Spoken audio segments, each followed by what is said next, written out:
حلو. انت عاد طلعت ما ادري وين واحنا وقفناك عاد ارشد والله والله شوف احمد وين؟ كان اريدك انت واحمد وهسه قول له خالد قول له لا تستعجل لا تستعجل. لا والله يقف. لا والله يقف. الحين حلنا عاد ما سويت شيء. يطلع المالكي يطلع المالكي يقول احنا نعقد جلسه بالبرلمان شيلوا 4 قواده.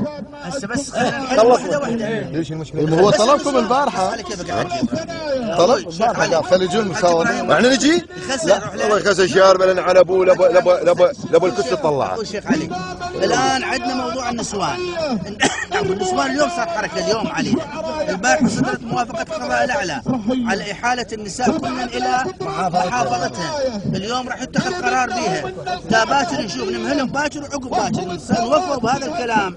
جبنا النسوان كل من محافظته نسولف على ما وراه. لا نستعجل. المظاهرات تطلع على وجهها اسمح لي، المظاهرات تطلع اسمح لي نروح لبغداد واحنا من هنا خلاص بس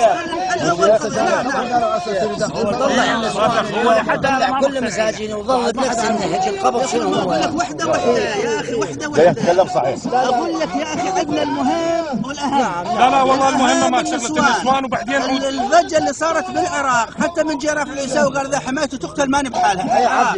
الان حكينا عن النسوان. لا نريد 4 ما نريدها بس مو الساعه ناجل الموازنه مال بالدوله كل شيء ما عندنا.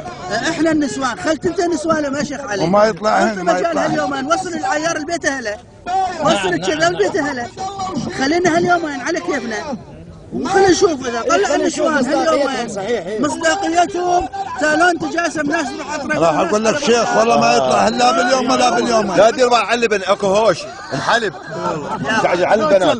اقول الحدود مالتنا ما يا مسلم يا مسلم الحدود انا اخذ كلام من عندي. اسمع خالد لا اسمع جاي بك يستنسل. راح القواد اول يوم مظاهرات ثاني يوم طلع الاردن عقد صفقه وانطاهم 20 مليار وفتح النفط في سبيل ان ما يقفون ويانا ماشي لا نسيت لا والله صدق قواته خلينا وين جاينا والله شلون يشتغل نشتغل وياه. شيخ علي موضوع النسوان يومين 3 اذا ايسنا اللي مو قلت لك اليوم خمر وغدا امر. انت خاف انك تصلي ما تشرب خمر اقول لك اليوم خمر. انا ما اشرب خمر على واجد اشرب خمر. كان ارتاح فتوى وين هالبال فاضي؟ والله حكي عن النسوان حكي حقيقي.